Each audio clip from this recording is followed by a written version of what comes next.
ازيكم يا اصحابنا؟ عاملين ايه؟ اللهم قبل ما صل نبدأ على الأول سيدنا محمد. لازم تصلوا على النبي عليه عليه أفضل الصلاة الصلاة والسلام. والسلام. اللهم نذكر صل الله على لا سيدنا إله الا إلا الله. الله سيدنا محمد رسول. ايه رأيكم في الاكل الجميل بتاع ادم وحبيبة؟ تحفة. اللي شاف الفيديو يا جماعة بتاع الفيديو الكبير بتاع السمك. هيعرف ايه حكاية السمك.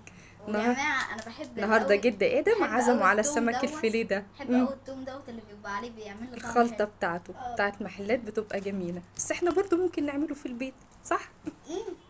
يكون ونوفر. أحلى من بره. بس هو النهارده جد ده هو ادم كان الراجل. فرحان بيه، فراح عشان خلص امتحانات راح جاب بس له جده كان متضايق لأن الراجل مم. يجي 3 ساعات بيقلب الزيت. معلش اخر عليكم في الاكل. أنا كنت جعان جدا. طعمه حلو جميل. بألف هنا وشفا. يلا بقى قولوا لاصحابنا، يلا بقى فرحونا، اشتركوا في القناة يا ريت. واعملوا لايك يا ريت. واشتركوا معايا.